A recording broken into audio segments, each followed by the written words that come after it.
this week we're doing the mash.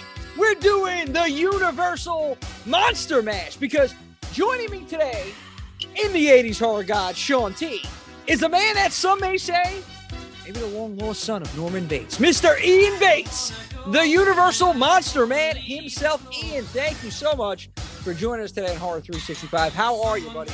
Gosh, man, I'm doing fantastic, and what a freaking awesome opening, man. That's high honors. I've heard the Norman Bates stuff all my life, and it's kind of like a badge of honor that I wear. So thanks so much for having me, guys. I really appreciate it.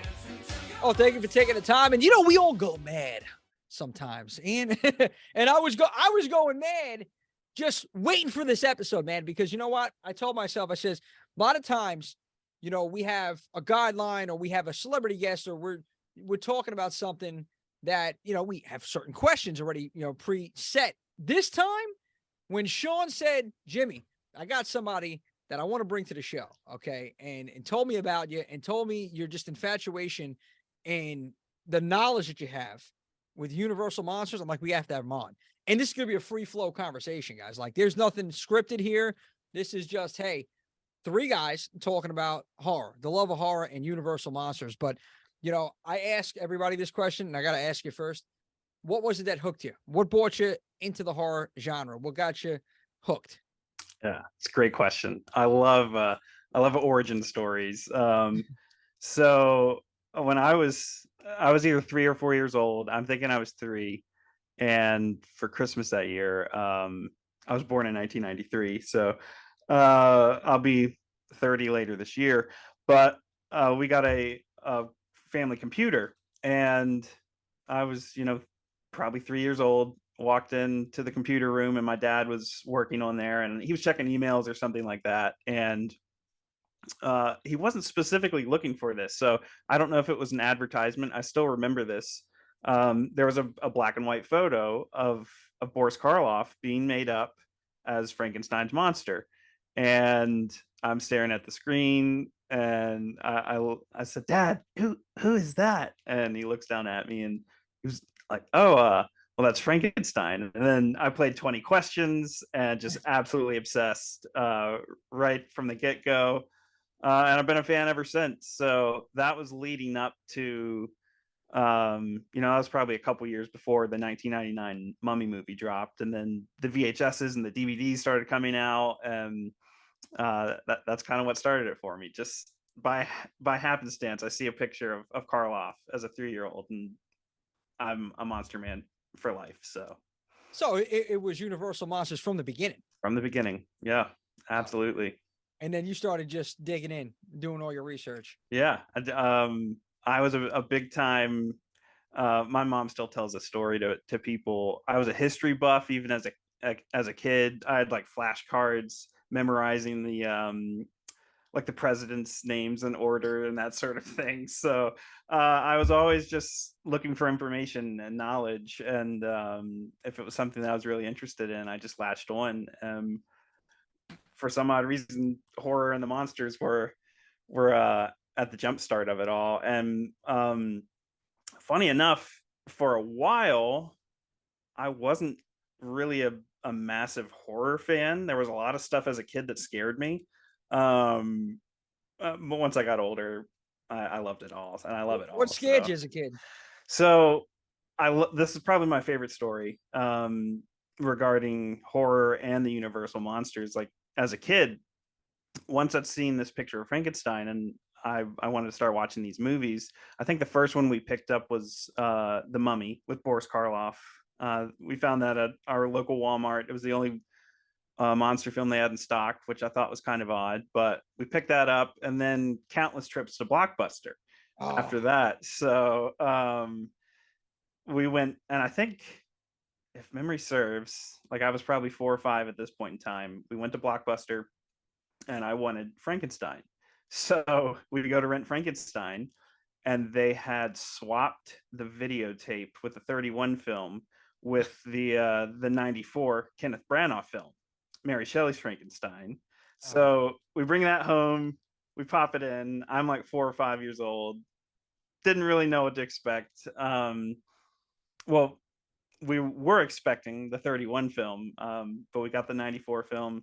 My parents just kind of let it ride. But once you get to De Niro, like, I was terrified. The stitches and the scars and stuff, that sort of thing scared me. Like, I was scared of Chucky when I was really little. Oh, Chucky too. Yeah. Yeah. But yeah, so I hit De Niro's Frankenstein before I got the Karloff's technically on film, and it scared the hell out of me when I was a kid.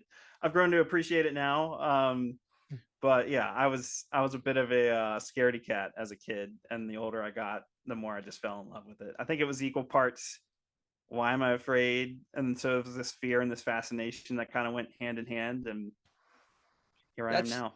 that's what I think intrigues a lot of people, just the fear factor.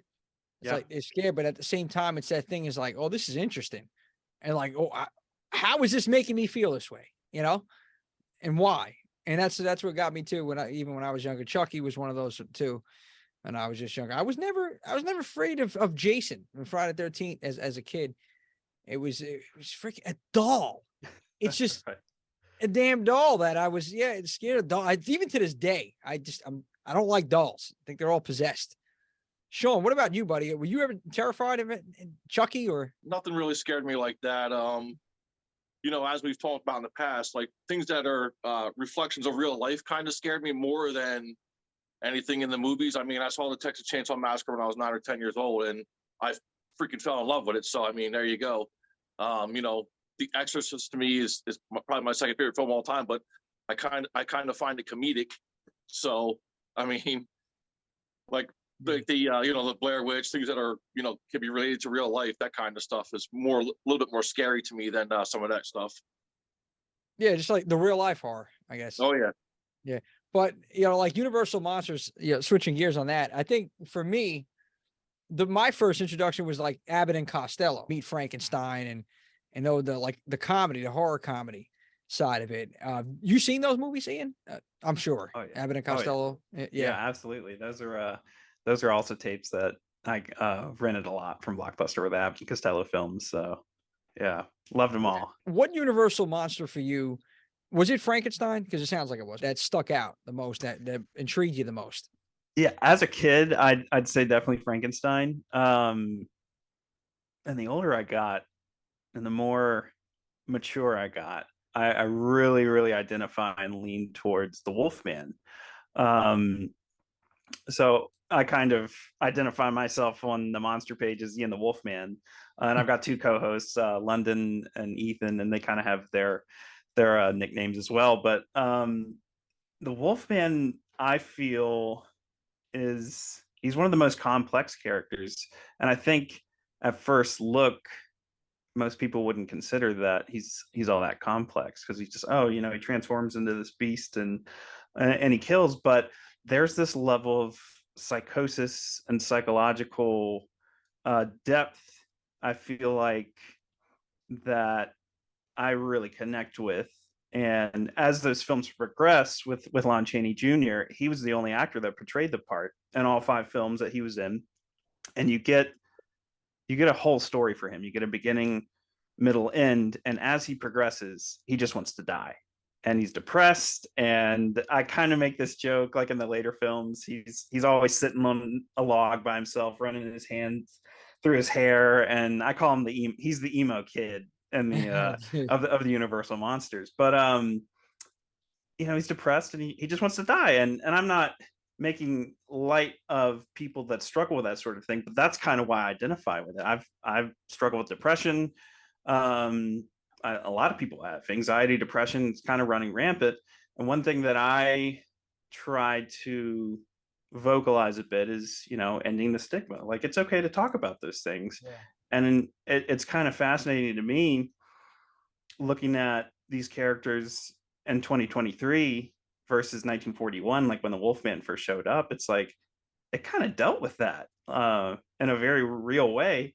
And of course, the whole wolf, there's 2 parts warring inside of me. It's kind of a metaphor and an analogy, but in a big way, it's a very real thing. It's deep. So it is deep, and I think it's really, really awesome that 1941 horror film kind of delved into that. So yeah, that's a bit of a rant, but I love the Wolfman. No, dude, listen, please.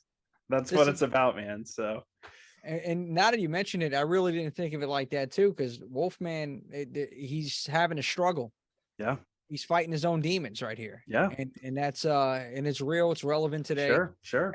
How many people, like you said, suffer from depression and anxiety?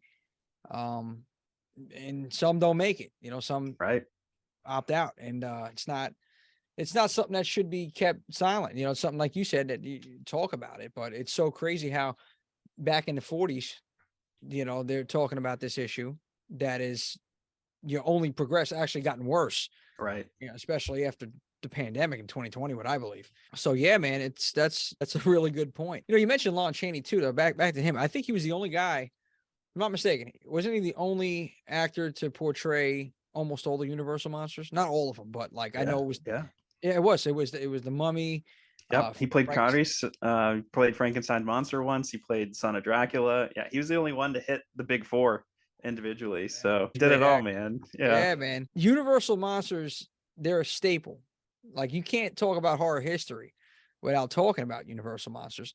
Now, do you think that, I guess, Hollywood has done justice with the remakes of these films? Or so funny. I like talking about this. None of people can get into arguments and that sort of thing, and everyone has their own opinion, and I think it's fine.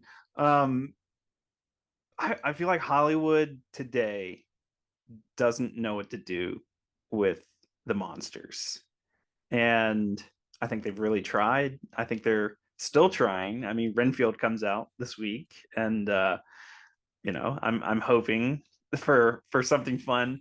Renfield, they've established that this is a comedy and an R-rated horror comedy, and we know that that's what it is going into it. So I think it's gonna be fun. Nick Holt, Nick Cage, they're pretty great in their own right. So I'll go into it. My thing is, we still have the originals. So if something new comes out and it's a hit or a miss, that's fine. We still have the originals, and nothing can tarnish the originals. So I am all for Universal attempting, like, The Invisible Man was great. I like that one. Yeah, that was fresh, and that was original, and it, I think they did a good job with, all right, let's not lean on the legacy, because the previous Mummy film with Tom Cruise, they didn't know what they were doing, and I appreciate what they were going for with that, but it was too much action, PG-13, let's make a Marvel style cinematic universe, and it's I don't know. But then you go back to the 99 Mummy films. I think those are great. I love them. I mean, I grew up with them. You've got the Frank Langella, like the 1979 Dracula that was released by Universal. That's fun in its own right. It's funny, and it's apparent that Hollywood fans, Universal, they're still thirsty for the monsters and new iterations, and they just can't quite figure it out. And I'm like, let me give a shot at it. I think you just need to go back and look at what works with the originals, and that would still work today, in my opinion. Character driven, atmosphere, story. There you go. That's all these were. Great sets. They were simple in a relatable kind of way. So that's what I think anyway. Less is more. Exactly. Yeah. It doesn't have to be complex, because these movies, and like you brought out that point, yeah, there are deeper morals and stories from these films, but you don't have to really get that in depth. It's just go back to the basics, the fundamentals. A lot of times people just try to go crazy and elaborate and create this huge masterpiece, and it's like, guys, it doesn't have to be all that. Right, it really doesn't. Yeah. And, yeah, I mean, the monsters, I feel like it's necessary to know. If you're a horror fan, you have to know your history. I feel like you have Horror to go 101, back. man. Yeah, dude, seriously. That's fun. That's basics. That's 101 is Universal monsters. Because without them, we wouldn't have anything. Really, I don't know what we would have, to be honest. Then you look at the whole lineup. I think about all the monsters in general. Okay, let me ask you this: Who do you think is the redheaded stepchild of the Universal monsters? The redheaded stuff, man. I could go deep here, and I could toss out some stuff that casual fans probably never heard of. You have your big eight, and the big eight are Frankenstein, Wolfman, Dracula, the Mummy, Creature from the Black Lagoon, Phantom of the Opera, Invisible Man, Bride of Frankenstein. Boom, big eight. Everybody's aware of them. That is pretty much all Universal today pushes. I get it. I'm fine with that. But man, there are some deep dive like characters. You get Rondo Hatton. The Rondo Awards are based on Rondo Hatton, and Rondo Hatton, fantastic actor. He came much later in the Universal pantheon. He first showed up in a Sherlock Holmes mystery as the Hoxton Creeper, and then they spin him off, and he had two other films, House of Horrors, and it's escaping me what this. There was a sequel to House of Horrors, but he's a huge one. They did the same thing with Gail Sondergaard. She plays the Spider Woman in a Sherlock Holmes mystery, and then she gets her own spin-off movie. So there's these little characters that pop up. They were late in the 40s, but you have Werewolf of London. Like, he was a great one. He was a precursor to the Wolfman. So you get into the 50s and the Mole People and the Metal Mutant. There's like this huge, massive repertoire of monsters that they have in their pockets, and I think it's funny that Universal. I get why they push the big eight as much as they do, but it's like, man, if you dive deep, there are some golden characters in there that don't get as much love. So I say Rondo Hatton's the top, though. He's the best. They do it with Marvel. They have all the superheroes. They're making all these Marvel movies, about superheroes and villains. Why not do it with some of the, obscure Universal monsters, or just like, those that are not known as much? Make them known. Yeah, I couldn't agree more. It is funny now that you mention it. I forgot. I think it was like a week or two ago. Universal announced they're doing a remake of the Mole People. And that sounds, based on the brief synopsis, it sounds like straight up horror. It sounds like could be similar to The Descent, like monsters underground and people getting trapped underground. So that could be kind of neat, I always like to pick Ian's brain about certain scenes and certain things that intrigue me about the Universal monsters. So one thing I don't think I've ever asked you, Ian, is about the 1935 Bride. You have Dr. Pretorius, and he's got his little jars with the little tiny people. And I have no idea how they did that in 1935, but it's probably one of my top 5 scenes in all of Universal Monsters original movies. Shed some light on that? Yeah. That scene it's masterfully done. And that's amazing. I feel like I listened to a commentary from somebody, and somebody said they felt that was the one scene that felt out of place in that movie, and I'm like, I disagree. Whoa. I totally disagree. And I understood what he was saying. He was like, it has nothing to do with Dr. Frankenstein movie. I'm like, no. You're getting too wrapped up in the monster for the sake of the monster. And don't get me wrong, I am not selling short Karloff or Elsa Lancaster in that movie. But this is showing Pretorius. Like, this is establishing who he is, what he wants. Absolutely. And they do it in this freaking crazy way. And I think when I was a kid and I watched that for the first time, I think Bride was one of the later films I saw out of the big eight. But it's mind-blowing, like, especially today. And the special effects artist was John P. Fulton. And I'm sure he did some things before The Invisible Man, but Invisible Man came out in 1933. And so he did all the special effects for Invisible Man. And then, of course, he returned for the sequels, and he did Bride of Frankenstein. And a lot of it was kind of a precursor to green screen, as we know green screen technology today. So they would use, they'd have black velvet backdrops, and characters would be in certain parts of their costumes would be black velvet, and they could superimpose things that way. A lot of the scenes where you see them in the jars, the backgrounds were like filmed separately. So it looked like, the jars were bigger, Yeah. and that sort of thing. But there are a couple shots where you see Pretorius moving, and you see the little characters in the jars moving as well. And that's still, those are the scenes where I watched today and I'm like, I don't know how the hell they did this. Yeah, that puts it over the top. Yeah. So I'm sure it involved filming.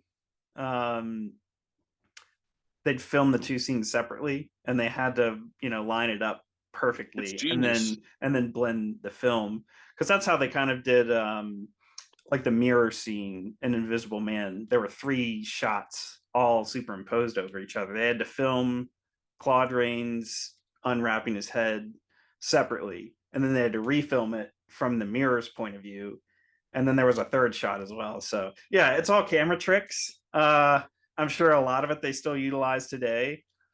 It's not the same as back then, because you could catch a little bit of the, there might be a little wire here or a little thing, but I think that's charming, and I think that's like, man, you guys outdid yourselves. So I love it. Yeah, great question, man. That had to be definitely used 100% for the Invisible Man. Yeah, because I'm like, how the hell back in the back in that day, the 30s, 40s, 50s, how did it I even think about the makeup too. Like, how long did it take to put on Frankenstein's makeup? Like, seriously, it took like 5, 6, 7, 8 hours sometimes. Hours. Oh yeah. Back to oh my God. I know the first time that they did The Mummy, 1932, they filmed everything with Karloff fully bandaged in one day, because it took like I'm trying to think. It was something ridiculous, like 12 or 16 hours to get him made up in that. And he sat in the chair and sat in the chair and sat in the chair. And his buddy Jack Pierce was the makeup artist. And when Pierce finished, Karloff looked at him, and Karloff had this awesome sense of humor. He goes, well, Jack, my friend, you forgot to give me a fly. So he's like, let's film these things quick. And they did the filming, and then you don't see a lot of the Mummy. I don't think you see him wake up. You never see him actually moving. If you go back and watch The Mummy, you see his hand reach out once. But there's all these promotional shots. So they staged Karloff a lot that same day and took promo shots, and there's a lot of great pictures of him in makeup. But yeah, ridiculous amount of time, and it was really, really difficult. The chemicals and the makeup that they used were god awful. Like, it burn your eyes and irritate your skin, and they had spirit gum and layer after layer of stuff. And there's stories of like of Chaney Jr. getting fed up when he was made up as the monster, and he goes to rip the headpiece off, and he ripped his skin off with him. Like, oh my God. Yeah, it was insane. Yeah. So but it was real. That was as real as it gets. So they were in the trenches. Yep. Back then. What are your thoughts on Frankenstein versus the Wolfman? With now, we all love Bela Lugosi, but I just do not like his portrayal of Frankenstein at all. What are your thoughts on him as Frankenstein? Another great question. Here's my hang up with Frankenstein's monster. The first 3 films are fantastic. Love them to death. And don't get me wrong, I love them all. I'm not one to nitpick too much, but I'm also a storyteller and a writer, and narrative is very, very important to me. And the funny thing that we in contemporary audience don't think too much about, these films released, usually a year or 2 apart. You couldn't rewatch them. There was no way to go rewatch these films. Home video didn't exist. Occasionally they would do re-releases. But if you missed Son of Frankenstein in 1939, you had to wait until 1942 when Ghost came out, which was the sequel. Yeah, that's a decent chunk of change. So Universal they still did a fantastic job of floating narrative. but they didn't stress it because it was something that they were like, hey, well, if somebody missed the movie before this, they're going to go into this new one. Who really cares? But Ghost of Frankenstein kind of chaps my ass, because that's when they take Igor. They take his Bela Lugosi. They take his brain and put it in the body of the monster. So from there on out, you've got like 4 or 5 films after that with Frankenstein's monster, and it's not the original Boris Karloff brain. Right. So technically, it's Igor's brain, and so the sequel to Ghost is Frankenstein meets the Wolfman. And so the idea was, well, if we used Igor's brain, why not have the actor that played him take on the part of the monster?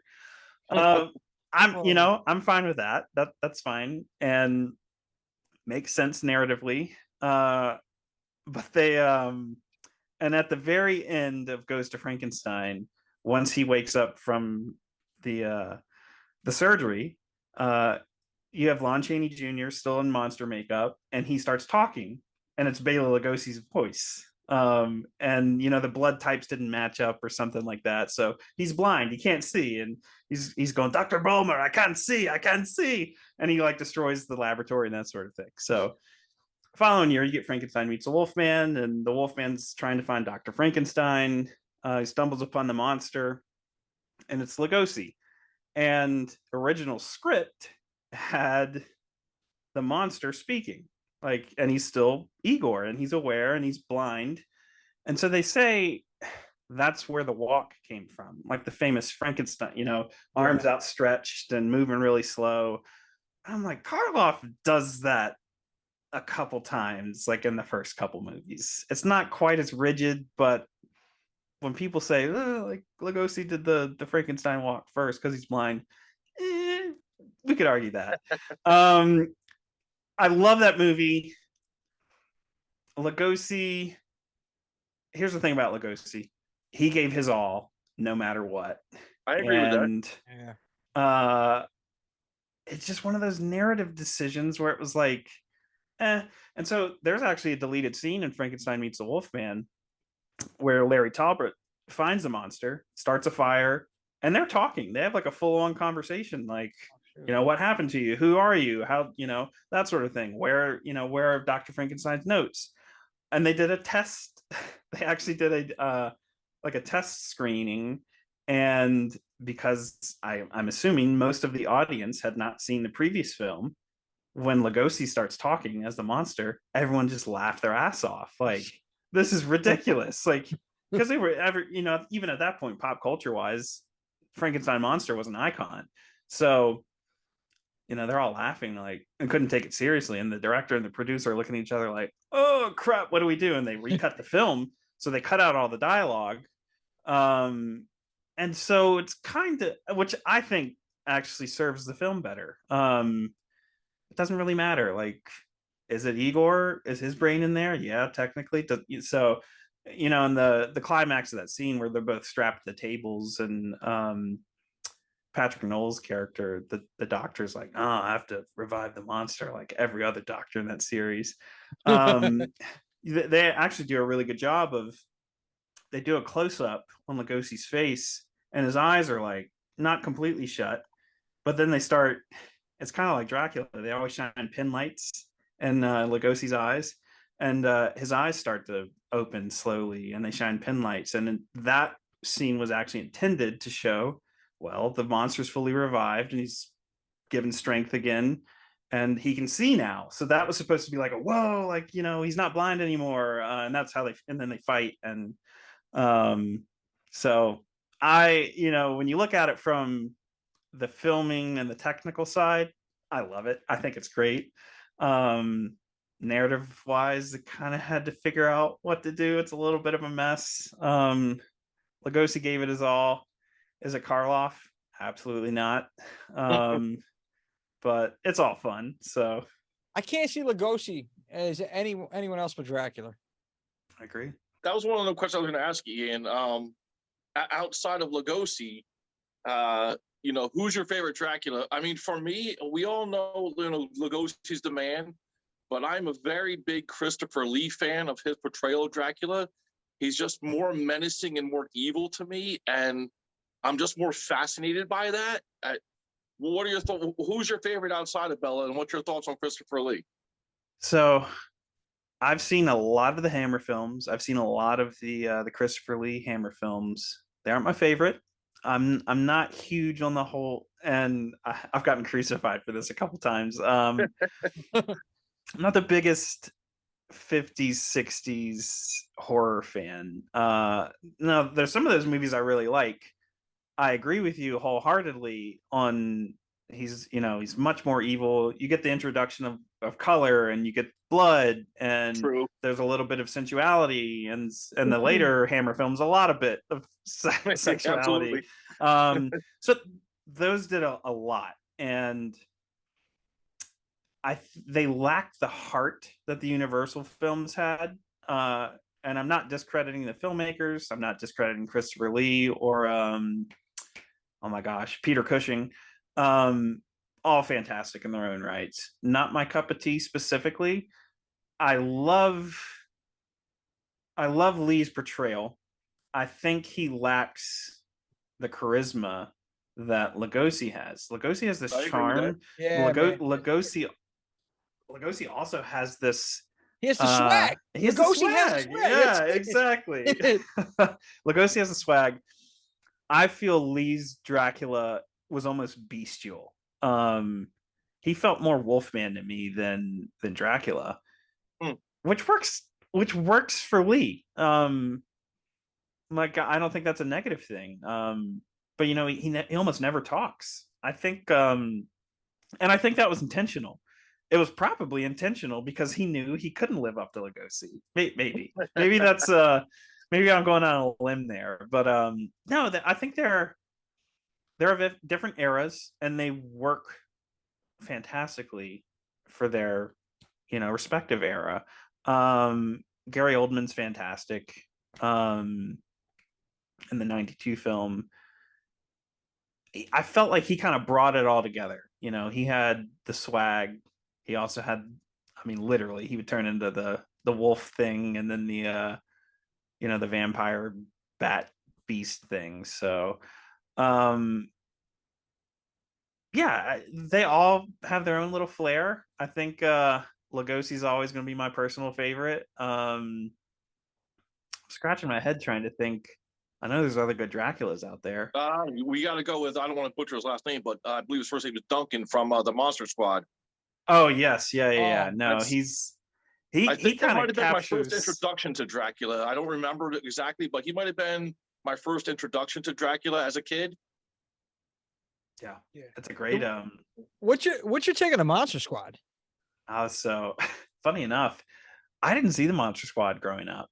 I don't know, it's kind of slipped through the cracks for me. And I within the last decade was probably when I saw it for the first time. I don't know.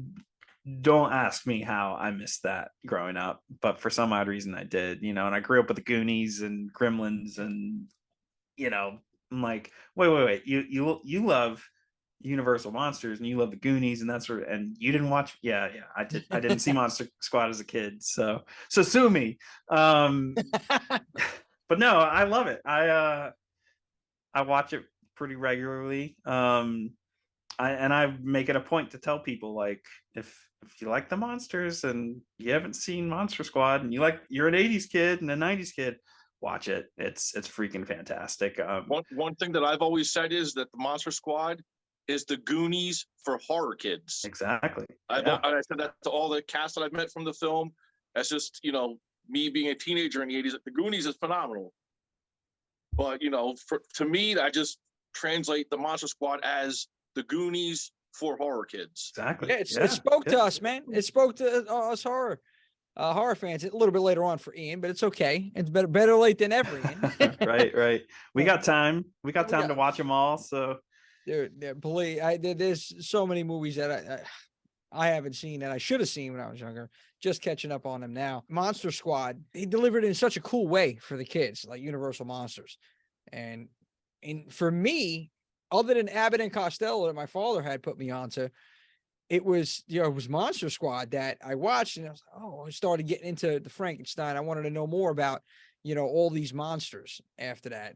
I mean, Frankenstein actually, with Abbott and Costello meeting him, then I was intrigued on Frankenstein. Then it was just, oh, Dracula. Oh, what's going on? So started exploring a little bit more there because of that movie. And I think that was really well done for them to, try to have the younger generation get into the Universal monsters. And that's what I wanted to ask you too. Like nowadays, what movie would you want to see? Like, we're all big kids here.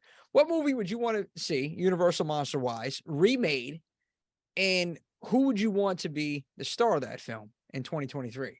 That's a great question. I think I've really wanted to see a modern take on Creature from the Black Lagoon. Now, I wouldn't say that's not my absolute favorite. I like, of the big eight and the Pantheon, I always leaned more towards the supernatural horrors. That was kind of my bread and butter. That's what I liked. I liked the curse stuff and the undead. But as a modern film goer, I mean, we've had a million Dracula and Frankenstein remakes from different studios, and they're both in the public domain, so anybody can really do anything they want with those, which is fine and dandy. Nobody can really do anything with Gilman if it's a Universal version. I mean, The Shape of Water exists, and that's great. I think it's a fantastic movie. And I know that's very much grounded in Creature from the Black Lagoon mythos, but it's not the same. You do get the Gilman and Monster Squad, and I'd argue he was probably the best costume and look out of all the monsters in that film. But I think if you get an R-rated Gilman remake, make it claustrophobic, get underwater. Like, I mean, there's grottos and all sorts of little tunnels and stuff in the Amazon, and you could get up under the water and it could be like in your face. And I think that could be absolutely terrifying if they do it the right way. I know it scared the hell out of people when it came out in the 50s. Nothing like that had ever been filmed. They set up sets and stages and stuff underwater in Florida where they filmed that. Wow. And they had lighting and everything down there. So that was thrilling. It was the original was released in 3D, so that was like a huge. I didn't know they did that. That's what I was going to ask you. How did they film that? Yeah, they we did a live stream on the Monster page a couple weeks back because Riku Browning passed, and Riku Browning was he was the original Gilman. He played the underwater Gilman. So it's fascinating. Like they had air hoses that would like run down, and he'd swim over and get air and filtered up from they didn't have tanks. They couldn't put a tank in the suit and that sort of thing. So yeah, that's the one. I don't honestly who you got to star in that doesn't really matter. But that is the one that I think if you pull it off the right way, that movie could be terrifying. Lean into horror, and it doesn't have to be blood and guts and over the top, but make it claustrophobic. That's the thing. Suffocation factor. Yeah, the suffocation factor. That's what I think you need to lean into. Yeah, that's personally what I would do. I mean, I would love to see grade A remakes of all the big eight. I think they could, if you get the right people behind it, they could totally pull them off. I know, like when Universal was planning to do the Dark Universe stuff a few years back, and that was like when the Mummy Tom Cruise movie, and they announced a cast. It was like Javier Bardem was going to play Frankenstein's monster, and they really wanted him to be Karloff's monster. And I'm like, yo, you look at them side by side. Like, imagine Javier Bardem and the makeup. Like, he would totally knock that out of the park. So I've always kind of latched onto that idea. If you could somehow, people were like, oh, we want to make it modern day. And I'm like, oh, I don't know. That could be hard. Like, maybe like if you want to remake these, I feel like you should at least start. Universal back then had this uncanny way of making it its own universe.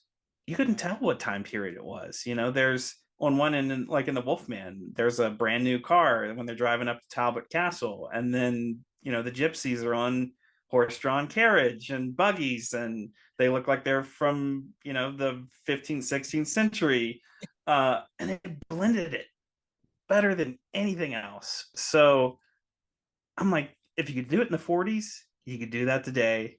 So that's the stuff that I think about, and that's the stuff that I pick apart.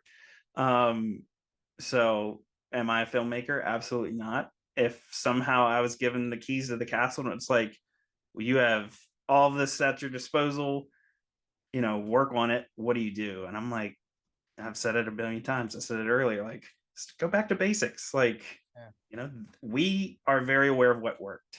And what worked was that universe. Like, you couldn't tell, you couldn't differentiate. So what time period is this? Like, it doesn't matter. Creative too. Yeah, I feel like you gotta get creative, and yeah, that's what's lacking a lot nowadays. Sean, I know you agree on this too.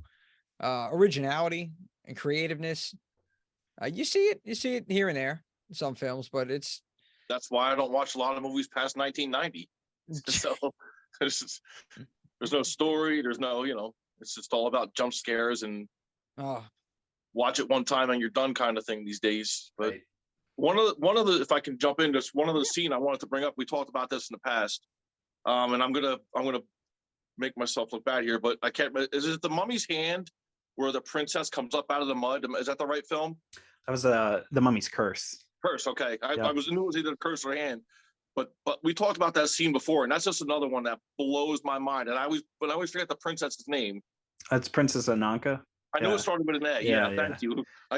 That's why I love having you around. But anyway, so that scene, she's absolutely buried in that mud. I mean, I can't think of any other way to shoot that scene. Yeah. No, am I right about that? I'm that so scene glad. Is mind blowing. I'm so glad you brought this one up. I recently rewatched all the Mummy films, and those were my dad's favorite growing up. And when he was a kid in the 60s, he'd watch the films on midnight, Saturday nights, and he said the Mummy absolutely scared him more than any of the other ones, and not the original Karloff Mummy, but the later four, where it was Karis. You couldn't get away from him, like. And that was really, I've heard he was kind of an inspiration for Michael Myers and Jason Voorhees, because it's like you can run and run and run, and it doesn't matter. Like they're going to get you. He's coming to get you. Yeah, he's going to get you. So I'm trying. Tom Tyler was the actor that played Karis in The Mummy's Hand. That was the first one, and then Chaney Jr. played him in the last three, and the last one was The Mummy's Curse, and that's when Ananka shows up in the mud.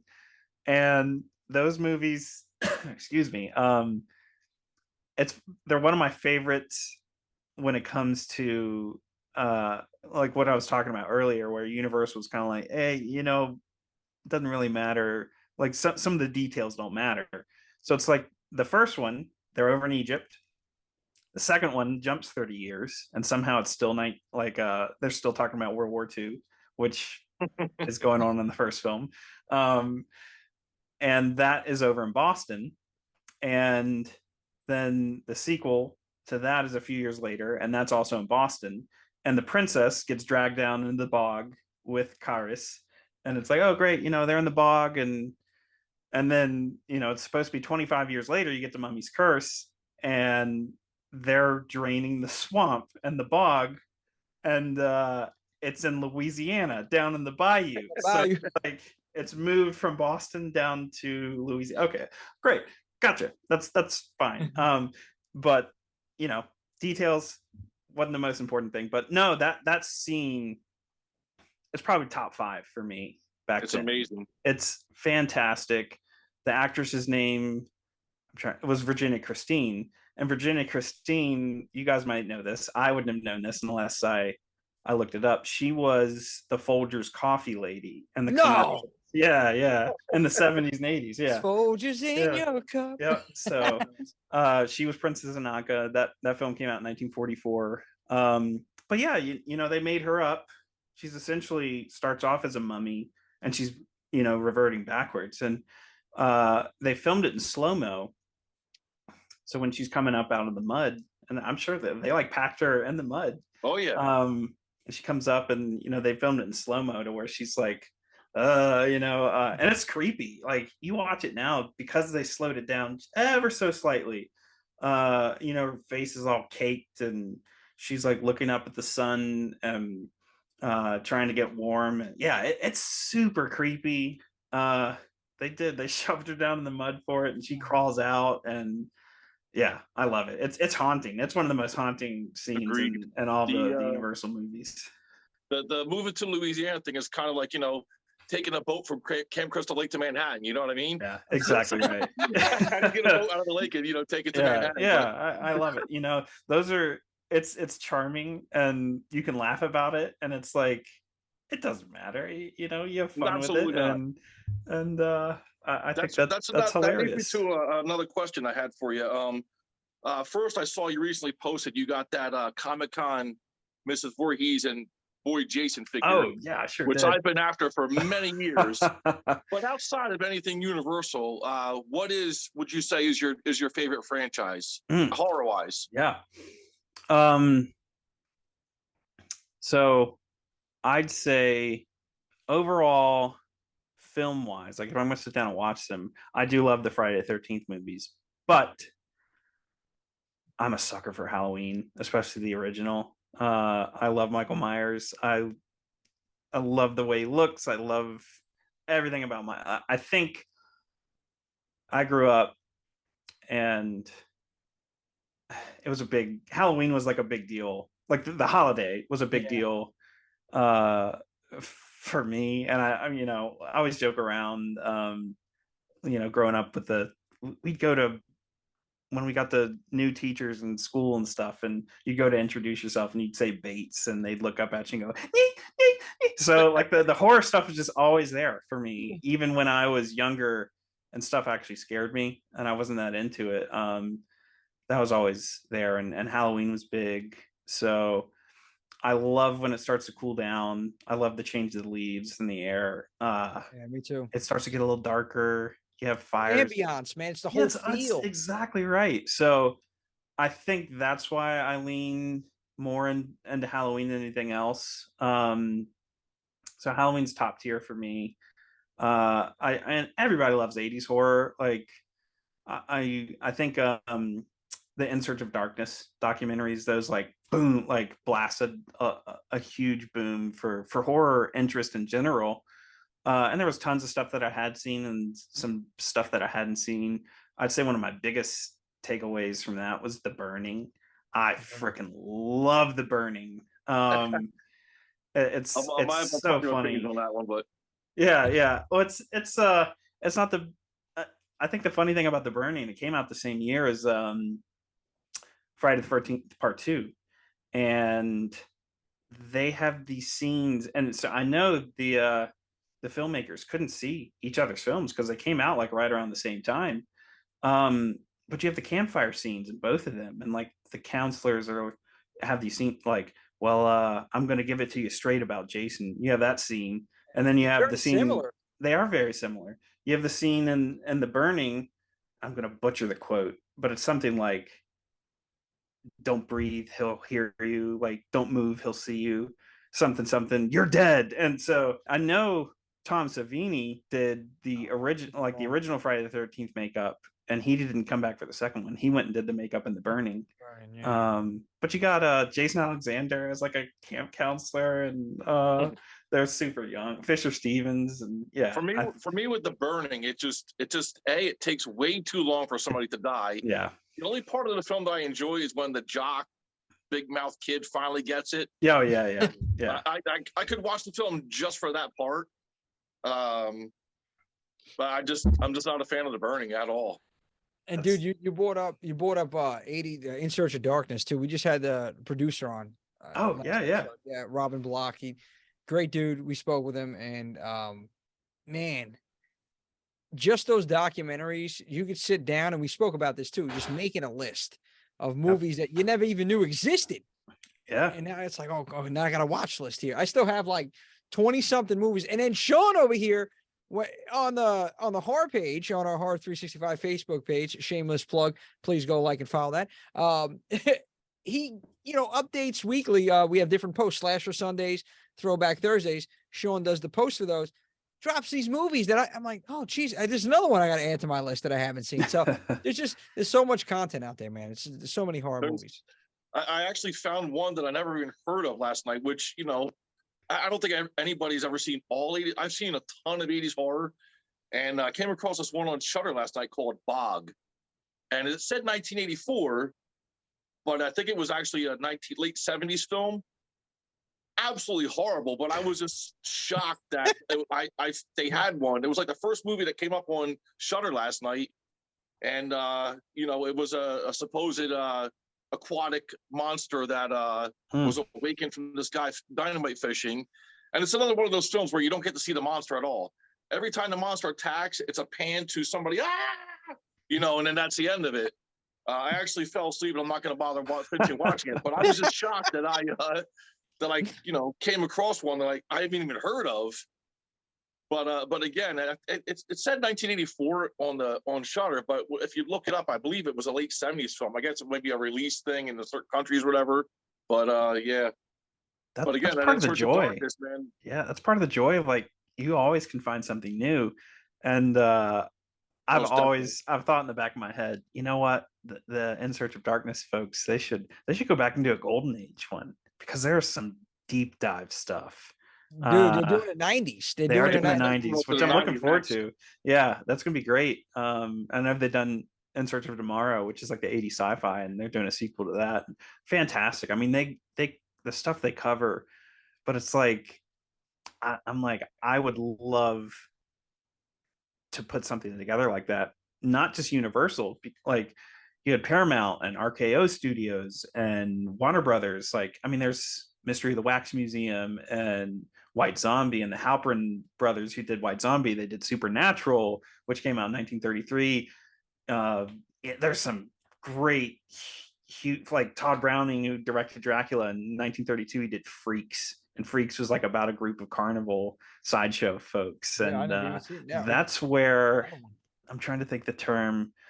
Oh my gosh, I'm drawing a blank. There's a pretty famous term that is in pop culture that people, it's one of us. Yes. One of us. That like originates from Freaks. So there's some, you get into the late 40s and you have the Val Lewton films like Invasion of the Body, or The Body Snatcher, and oh gosh, what else did they do? I Walked with a Zombie, and there's probably so many movies, man. Massive amount of horror films that people don't know about from the 30s and 40s that I'm like, you need to watch these, because there's some gold out there, man. You need to be part of that. If he decides to do it, I'm gonna send him a message like, listen, because we talked about the 90s one, but I want to put the bug in his ear about what you just said, the golden age. Dude, that is something that I personally would love to watch, and I would invest in, because there's so many movies from back then that I have no idea like even existed. And we're talking history. You're talking horror movie history. This is what you really need to know. Like everyone considers the 80s, and I even myself, like, this is the best decade for horror. And it may be, but you got to go back to 60s, 50s, 40s, 30s. Like, you have to go all the way back in the time. Like you said, there's some deep dives.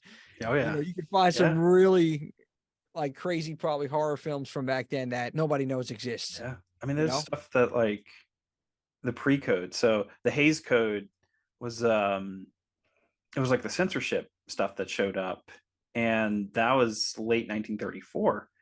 And that was actually like studio level.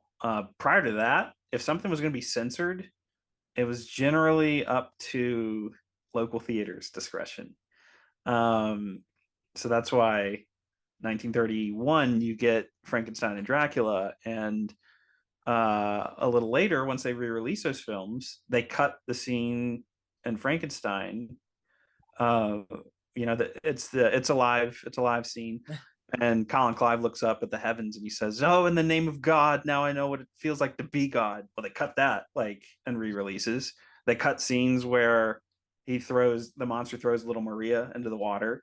And it's like they didn't realize once they cut the scene of him doing that, and then the next scene, her dad's just carrying her dead body. It made people think like, oh, it made no sense, but it was also like, what did he do to her? Like it could be so much worse than just throwing into the water, you know? So you got these censorship things, and like I go back and watch Dr. Jekyll and Mr. Hyde with Frederick March. That movie is batshit crazy. I mean, insane what they get away with in that movie. Like it's super sexual, it's over the top violent. Like, I mean, at one point he smashes a bottle and is like gonna stab somebody in the face. There's an not mystery of the wax museum, murders in the zoo, that starts off with like some guy gets his mouth sewn shut. Like there's some groovy, creepy, crazy pre-code horror out there. So yeah, I've thought, like, I'm such a huge fan of In Search of Darkness. I'm like, man, if they would do like a golden era, because to me it's like the page that I started, Universal Studios Monsters, I started that on a whim. This I wasn't was going to something, ask you, what possessed you to start it? That's you know, we've established that I was a fan since I was a kid. And it ebbed and flowed, like my interest. You know, elementary school, middle school, I wasn't quite into it. And there were like little peaks, like when Van Helsing came out in 2004, like, and they released the Legacy Collection DVDs. That's when I was like, oh my God, that's when I really started getting to watch everything. But it was 2019, and I think it was June 2019 when I started the account. And a lot of it was, I think the year before that, it wasn't Universal. I can't remember the name of the company. Re-released like a 4K scan of the old Dark House, and that's a 1932 Universal horror film. James Whale directed it. James Whale, he had his 4 horror masterpieces. He did Frankenstein, The Old Dark House, The Invisible Man, and Bride of Frankenstein. So I'd never seen The Old Dark House, and I caught it. It was streaming on Amazon, and I don't know where I heard about it, but somehow I was like, oh, I'd always known about it. I wanted to watch it. I watched it, and I was like, dear God, it's freaking flawless. It's so freaking good. If y'all haven't seen The Old Dark House, watch it. I think it's on Shudder. A little wild, a little goofy, kind of like has that goofy quality that Bride of Frankenstein does, you know, with that scene. And that's James Whale. That's his flair. You get the kind of compared to the Una O'Connor. She was the woman in The Invisible Man who's, you know, and Bride of Frankenstein screams and is over the top. So there's a little bit of that in The Old Dark House. But you get Karloff as the butler. Melvin Douglas plays the lead. Charles Lawton, and that's, I want to say, the only Universal horror film he was in. That was his first Hollywood film, and he was married to Elsa Lanchester, who had gone to play the Bride of Frankenstein. So that's how James Whale and Elsa met, because Charles Lawton was cast in that movie. So anyway, I watched The Old Dark House, and I was like, oh my gosh, this passion is like fully reignited, because it was something I hadn't seen before. And right around that same time, Scream Factory announced that they were releasing it was 4 films, and they called it the Universal Horror Collection on Blu-ray. And it was volume 1, and it had this was like the Lugosi Karloff pairing. So it was like the Black Cat, the Raven, Black Friday. I'm trying to think what the 4th one was. The Invisible Ray. And I'd never seen any of those, and I knew that they were Universal horror films, and for the first time they're going to be on high def, and I was like, this is fantastic. So once that was announced, I was like, I need to rewatch everything. So I did. I wanted to watch them in order of release, starting with Hunchback of Notre Dame, which is celebrating its 100th anniversary later this year in September. So yeah, like the Universal Monster Legacy is 100 years old. It just this year, makes you want so. like think like, oh my god. So I did. I started rewatching them, and you know, some of the big ones, Dracula, Frankenstein, I'd seen 20, 25 times, like growing up, I'm sure, if not more than that. And I started really doing deep dive research, and just I have a personal Instagram that I don't do a whole lot with, not near as much to do with the monster page. And so I think I started writing small reviews, and I did, you know, Hunchback, Phantom of the Opera, Dracula, Frankenstein, The Mummy, Island of Lost Souls. I was trying to do them in like an order of year, and I'd get like 2 or 3 little likes, and I'm like, I get it's such a niche thing, you know, like unless somebody's really into it. So I was like, damn, like I want to keep doing this, because it felt like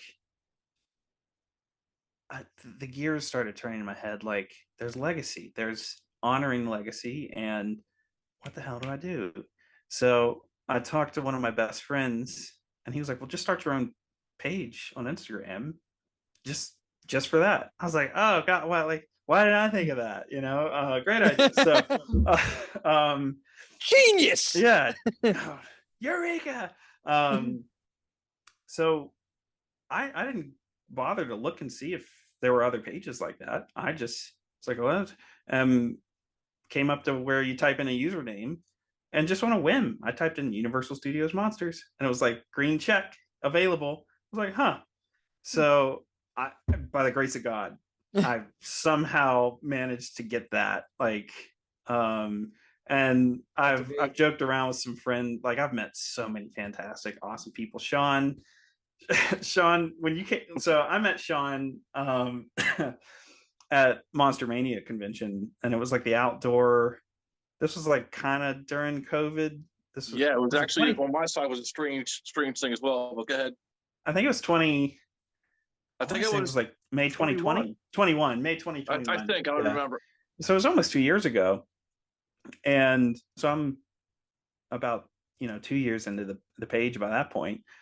And it just blew up one day. Like I got to tell my side of that. Yeah. I knew from your page that you were going to be there that day. Yeah, and people pay attention.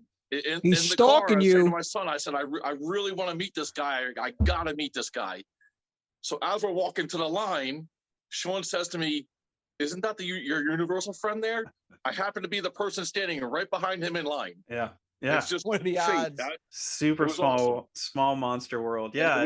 We had a very awesome Universal discussion, and now we're friends. Now we're friends, and now we're recording a podcast episode together. Go. How awesome is that? It was just so strange that the way that happened. It was like boom. Yeah, it was great. And so it's funny to me, because like I always stressed, it's not about me. Like the page is not about me. If people somehow recognize me and that sort of, cool, that's fine. Like, I think that was like one of the coolest interactions ever, because it's just like, you were excited, I was excited. I think you were the first person to ever approach me and be like, yo, like, it's you. Yeah, so I am just so insanely fascinated with your knowledge, man. It just blows my mind every day, and I love it. Yeah, I appreciate that more than you know, man. So yeah, like, started the page on a whim, and once it started to gain traction, it fueled the fire in me. So I read books, and my collection is insane. That's putting it lightly, but yeah.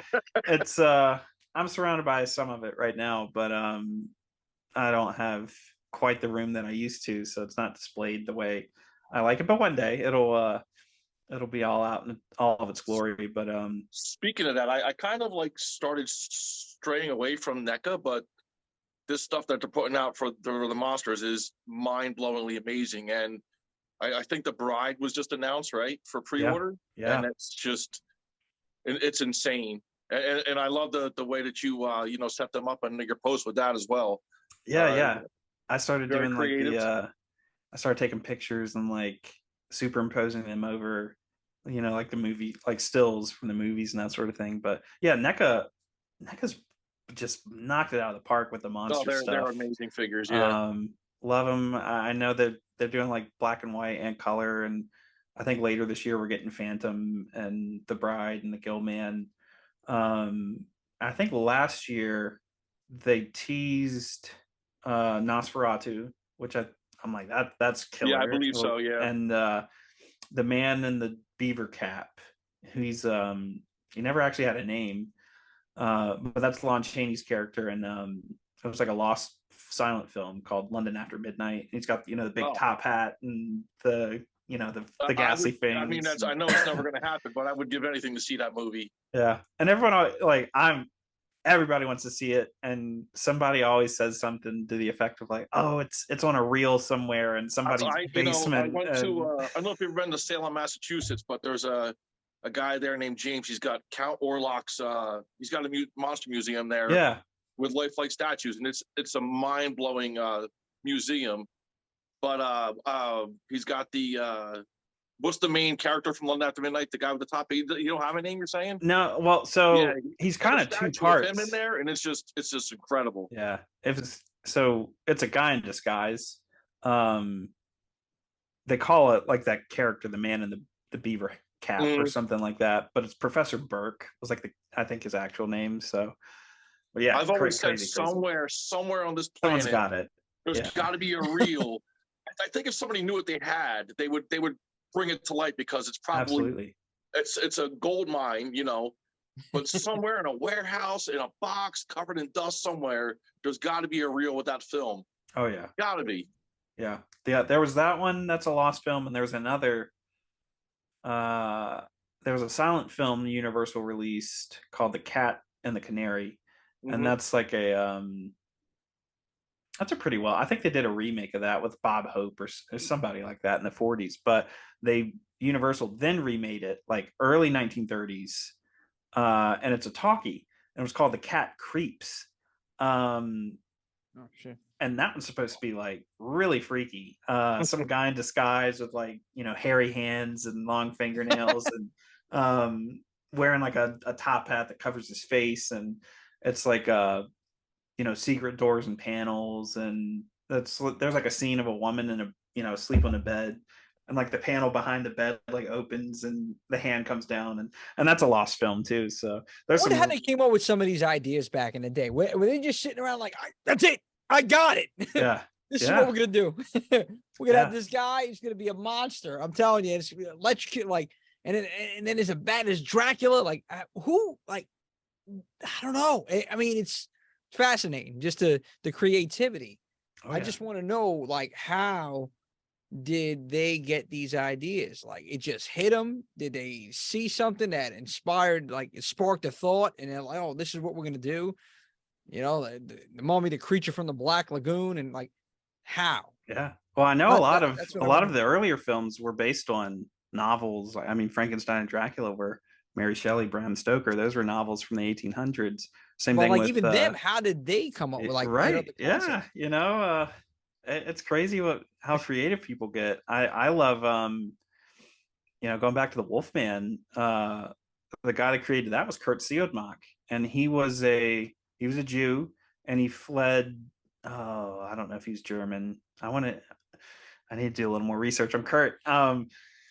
He fled Europe to escape the Nazis, and he ended up over in Hollywood as a screenwriter. And he wrote Invisible Man Returns and Wolfman, Frankenstein Meets a Wolfman, House of Frankenstein. So he wrote all those, and a lot of his imagery was Jewish related and Jewish themed, and also I've heard that like the star, like the pentagram that came from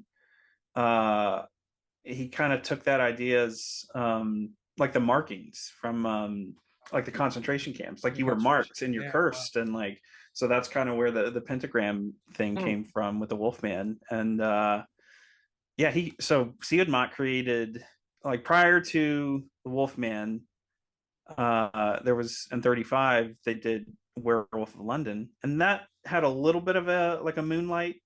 It wasn't a full moon that made you a werewolf.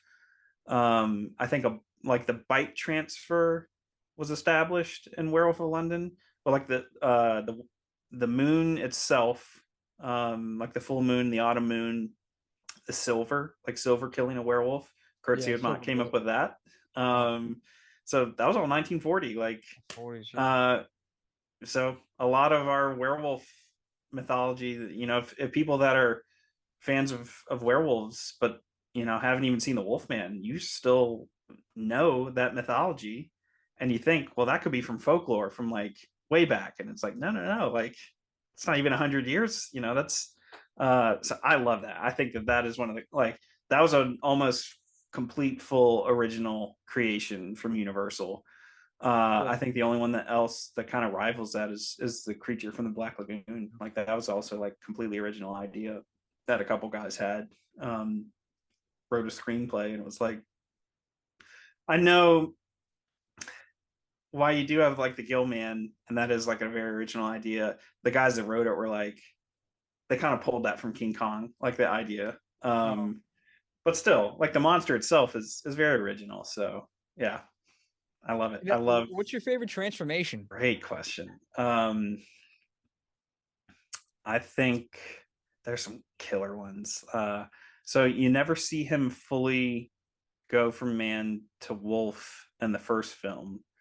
You finally see they do like a reverse, like at the end when he goes back from wolf to and it took forever to film those scenes. I mean, it was like 5 or 6 hours because the makeup. But I think the best one is definitely in Frankenstein meets the Wolfman. Like he's laying on, this is like early in the film. I think it's his first transformation that you see.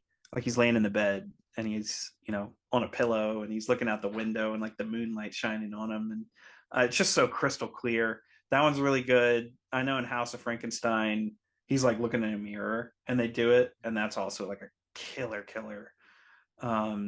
transformation. I think I'm the Universal monster guy, so I'm a little partial to those. But it's like the only thing that I think really compares is An American Werewolf in London.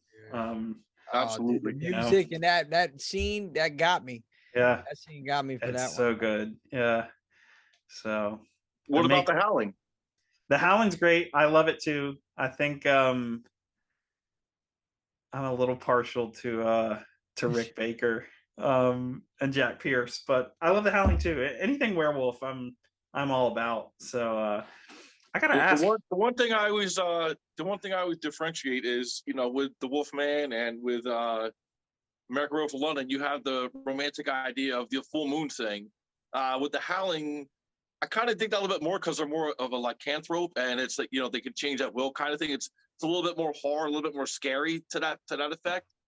That's just my thought on that. Yeah, yeah. I think like the difference in the themes is like Wolfman and American Werewolf, they're cursed, and it's like, I don't want to be this. Versus The Howling, they're like, we're cursed. We freaking love this. Yeah, this is me. Yeah. Right. Have you guys seen Penny Dreadful? No, I have not. Oh man. So this isn't one that I normally harp on too much, but this was a Showtime series, and it ran from I think it was 2014 to 2016. It was like 3 seasons. Ava Green is in it. She was Vesper Lynn in the first, in Casino Royale. She was like the first Bond girl with Daniel Craig.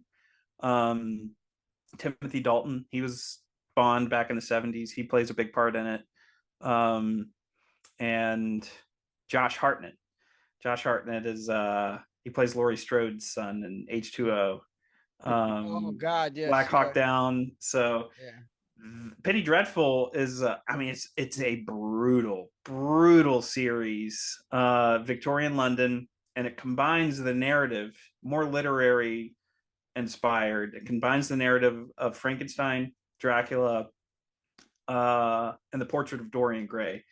So you got a bunch of characters like moving around, and the Wolfman's in it, and Frankenstein's monster, and Dracula, and it is like, I can't stress enough, it is a brutal series. I mean, blood and guts, and it's super dark, like Lucifer is a character in it. I gotta check this out. Yeah, it's brutally awesome. It is I'd say maybe a little bit more than Karloff. It's my favorite interpretation of Frankenstein's monster. Really?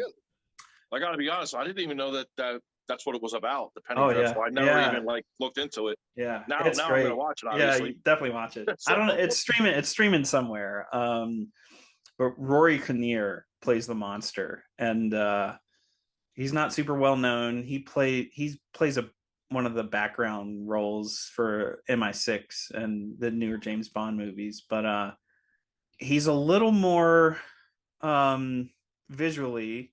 He's a little more true to the look that like Mary Shelley describes. Like in the book, he's got long black hair and he's tormented, like, and he's super poetic and smart, and that's like how the books go. But yeah, I recommend it if y'all want some groovy, crazy, Dude, yeah, gory I horror might even stuff. start watching it tonight. The mission. Yeah. We were looking for a new series, or a new movie or something like that to watch. I mean, I have a ton. She's like, I don't want to watch these. You know, I've been keeping track from the In Search of Darkness and from Sean over here. I'm writing down some horror movies, but definitely I'm going to look into that one more time. What was it? It was, you said It's called Penny Dreadful. Penny Dreadful. Penny Dreadful. Okay. Yeah, Okay.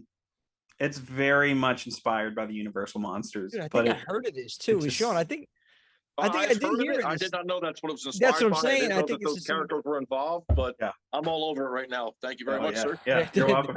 That man, No. you were just like an encyclopedia. That's Seriously, what dude. Sean calls me, the Universal Monster Encyclopedia. Like when I was in high 100%. school, some of my teachers were like, they call me the sponge because I just soak up the information and I keep it stored. So yeah. Yeah, no, man, just a wealth of knowledge, dude. I appreciate it. You know, I was thinking about this too, you know, movies and you know, remakes. And I asked you that question previously. One thing I didn't want to get to before I go back to that question was monsters. You said Creature of the Black Lagoon. Dude, what do you think about The Undertaker playing the creature? Mark Calloway, The Undertaker from WWE. It sounds crazy, but like, come on. He was inspired by Michael Myers. That's why he got the whole sit up, like yeah. in the ring. And I'm thinking about, hey, listen, he has the height. He can move. Definitely has the height. Yeah. You know, like that. And it's Definitely not a bad idea. something- I'm not super well versed in wrestling. That was something that kind of also slipped through the cracks. But I know I'm very aware of the Undertaker. I still laugh about, what was the guy that was with it? Paul Bearer? Was that he was, you know, he's a legit mortician. Was he really? Okay. Yes, he was a legit Yeah. mortician.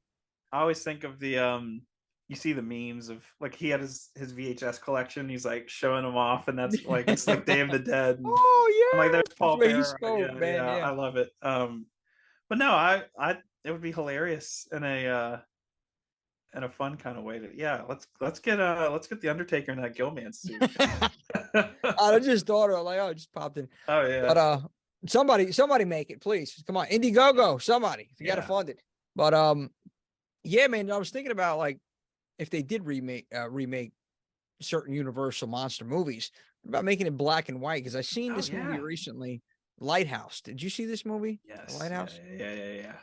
It was, it was crazy. It's great. And it's like when I was younger and I was really getting into these films, occasionally I'd want to show them to friends. And if I'd pop a VHS in and it was black and white, more often than not, the reaction was like it's black and white. And I'm like, shut up and watch it, you know? Definitely. And I changed a lot of people's opinions. And it's like, I'd ask, what was your apprehension initially? And they couldn't come up with, I don't know, it just seemed old. I was like, oh, okay. What a narrow, not trying to be a jerk, but I'm like, what a narrow-minded response. It's like, just because it was black and white, you didn't want to watch.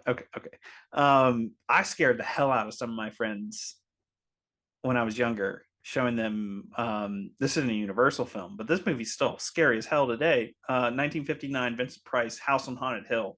Oh, Love yes. it. Yeah, Still it's watch it regularly. awesome. I watch it every year at Halloween. And the old blind woman, dear God in heaven, like terrifying to this Absolutely. day. Absolutely terrifying.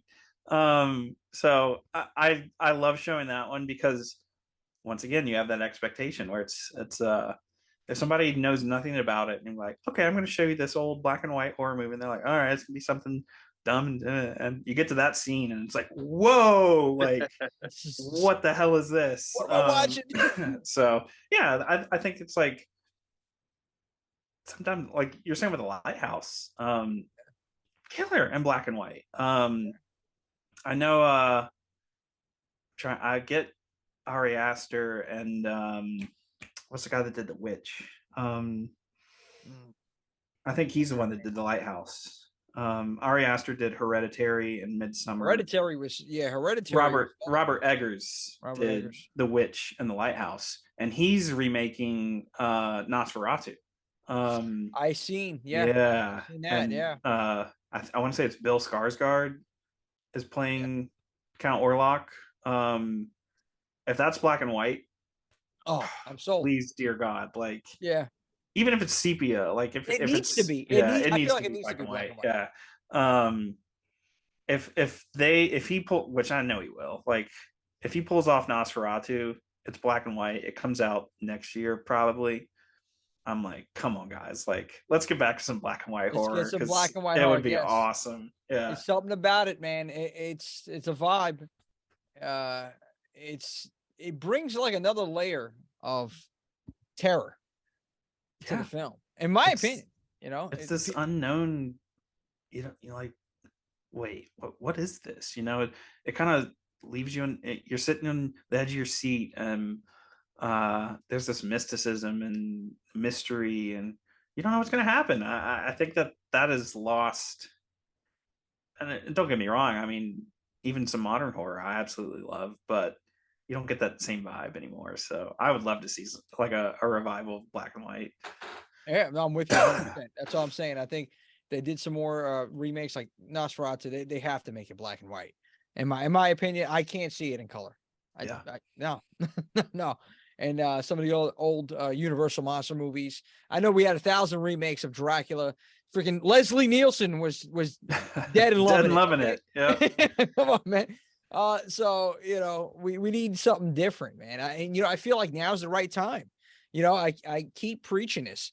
I feel like it's never been a better time to be a horror fan right now, because the technology that we have, the passion that we have, and the fact that right now it's like it's booming again, man. It's like everyone wants to be a part of this decade, and it's like the 80s all over again. You know, like that's what happened. Look, I keep saying this too. Psycho 1960. The second Psycho came out in the 80s. Why? Because it was booming. Horror was booming. Like, I got to be a part of this. Everybody wants to be a part of it right now. And why not? Why, let's get some of these old films. I mean, Sean, you brought up last week when we were talking to Robin from In Search of Darkness, you brought up X and Pearl. You know, those are some great new original films. We're getting these original movies now too. But I also feel like we can also get incredible remakes with the minds that we have in the business nowadays, and just the technology. You know, we don't need to do CGI. I know how you're not a fan. See, I'm not really big on CGI either. Let's do some practical, but it's just it's does there. Seem to be shifting back towards practical now, though. Yeah, I think people are starting to realize that with the effects, that the fans want the practical effects. I can't remember what the heck I just watched, but I just watched something else. Actually, I just watched Dr. Death, which is a Puppet Master offshoot, and I could be wrong, but I think there was practical effects in that. And when you have some of those middle Puppet Master movies with some of that early 90s CGI, it just makes it so tough to watch, man. No. But, X and Pearl are perfect examples. The practical effects in those two films is just over the top amazing. Yeah. No, I feel like we could do it now. We can do it now. Let's bring back some Universal monsters and maybe some new concepts, new ideas. And we've been seeing a lot of, like I said, originality, but I want to see, and I'm not huge on remakes, but when it comes to these decades, like, 20s, 30s, 40s, even 50s, there's so many films that forget about just me, but like so many people haven't seen. And if you can remake those films, pay homage to the original, okay, do it the right way. Now you're going to teach this younger generation and people that not even from the younger generation, people that were born maybe in the 70s, 80s, 90s. Wow, I never knew about this, and then they'll go back and watch the original film, and just it keeps it alive, man. It keeps it moving. Hopefully we can get that, Ian. The one thing I wanted to tell you right now is before we wrap this up, I got a segment here. It's called the 2-minute drill. There's no right or wrong. Okay. Right. I'm going to ask you a whole bunch of questions. You give me your best response. You have to do it in under 2 minutes. If you do, I don't know, maybe we'll give you a t-shirt. We'll donate to a charity of your choice. I'll do my best. Yeah, no, it's not. It's again, it's your answer, your response. There's no right or wrong here. I'm going to set the timer. You ready to rock and roll, Ian? Let's do it. We all go a little mad sometimes, Mr. Bates. Here we go. 3, 2, 1. Favorite horror icon? Wolfman. Favorite slasher? Halloween. Weapon of choice? Machete. To remake or not to remake? Oh, it depends. Depends on the movie. I'd say I'm fine with remakes most of the time if they're done right. There's good and there's bad. Yep. Dark alley in New York City. Who do you want to have your back? Ash Williams.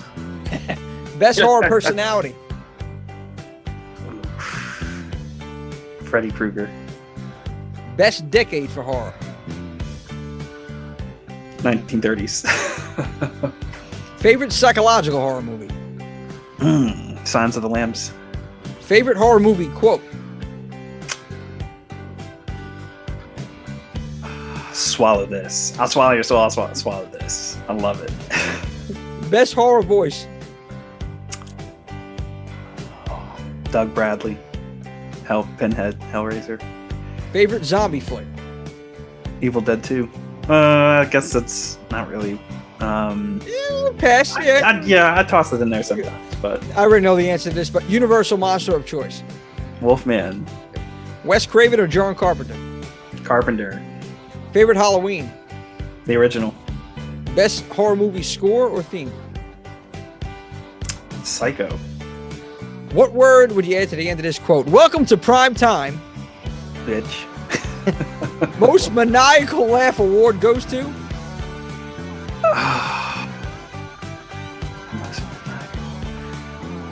Brad Dourif is Chucky, man. He's got that iconic laugh. Ultimate scream queen? Jamie Lee Curtis. Final girl of choice? Laurie Strode. Horror movie crush? Laurie Strode. Here, Jesus, one more I had for you. Oh man. God. Oh God. Okay. Horror junk food. What's your go-to horror junk food? Gotta get a bag of Doritos, man. Cool Ranch. Oh, Cool Ranch, baby. All the way. Let's go. Hey. That's it. Oh, I love it. That was Man, awesome. right thanks, man. You came real close, Ian. Real. That Real that close. was the best 2-minute drill that I've been involved with. All right. Yeah. That was it. That was awesome. Even my own. Before we wrap it up, I want to give you the floor right now. I want you to plug your social media and anything that you have coming up, where we can find you. We're not going to stalk you, we promise. So I do have a personal account that I don't do a whole lot with, but my handle is on Instagram at IanBates93. Feel free to follow me there if you want. But more often than not, you can find me over at Universal Studios Monsters. That's my Instagram account. I'm not on Facebook, not on Twitter. Pretty much just an Instagram junkie. So yeah, you'll better contact is on the Monster page for sure. I'm a huge convention guy. I'm in Richmond, Virginia, so I do travel a lot. Like I met Sean up at Monster Mania. So two of my good friends, Zach and Alyssa, we always go up to Monster Mania. I know they're up in Jersey, but they also do shows in Maryland. And I'm very excited about this. I can keep you guys posted. GalaxyCon is as a traveling convention, kind of like Wizard World. I think GalaxyCon runs there is a little cleaner than Wizard World, but our local GalaxyCon was a couple weeks back here in Richmond. And at that show, they announced that they are doing a Nightmare Weekend. It's the first horror convention in Richmond, Virginia. So Oh my God. that will be in October this year. No guests announced, but it's supposed to be a pretty big deal. So I'm like, hell yeah, I finally have a horror convention I don't have to travel for, which I love traveling, but it's really, really cool to finally have one in my backyard. So looking forward to that. I'm not a big cosplayer, but I have dabbled with a Wolfman look for a little bit, and I'm hoping at that convention to like go all out. So let's do it. I gotta see you in the Wolfman cosplay. Yeah, come on, that's awesome, and definitely get to see you down the line at some conventions later on this year. Hopefully. Let's see what happens. That sounds interesting though, man. That definitely sounds Richmond, Virginia, and that's towards the end of the year, obviously. It'll be in October. October, okay. Wow, first one. Yeah, I mean not much in Virginia. I mean, I think there's a like a couple teeny tiny little horror cons like on the maybe like way up closer to DC, and but Central Virginia, nothing going on. We've been looking, and I've even had some conversations with my friends about potentially doing something, and so we did some research to see if there'd been anything. Nothing. So I'm like, right on. Keeping that right in my mind here. Right, exactly. Right. Yeah. We got to bring the horror to you, Ian. Come on, man. Yeah. And we definitely got to chat more, because like I feel like we can have a 4 or 5 day conversation. We could. On Universal Monsters, and it was great. It was great talking to you, man. Seriously. Yeah, man. I love this. Thanks so much for having me, man. No, you'll definitely be back on, 100%, as long as you want to come back on. Anytime, man. Anytime. Yeah, man. Nah, dude, that's awesome. Thank you so much for taking the time for us. Sean, if there's anything else that you want to throw out there before we wrap it up. Not at all. Always a pleasure, my friend. Great talking with you again. Yeah, man. I like I said, I'm thrilled that you asked. It's all about bringing people together, and I love everyone's from a different walk of life, and so many different personalities and lifestyles and belief systems, and when I feel like nothing quite brings people together when you're a horror fan. So there's nothing horror like brings us together. Horror brings us exactly. Together. Yeah. And it's not, I say this all the time, okay? Number one, teamwork makes the dream work. And number two, okay, it's not a genre, okay? And we celebrate it's 365. It's a lifestyle, my man. It's a lifestyle. Yeah. That's it. Absolutely. Horror is a lifestyle. So I appreciate it once again, Mr. Bates. Tell Norman I said hello. Horrorheads, thank you so much for tuning in. If you haven't done so already, what are you waiting for? Subscribe below, hit that button. Follow us on Instagram at Horrorheads365 and on Facebook at Horrorheads365. Thank you for tuning in, and thank you for celebrating horror, not only in October, but like I said, 365. We're going to see you next week.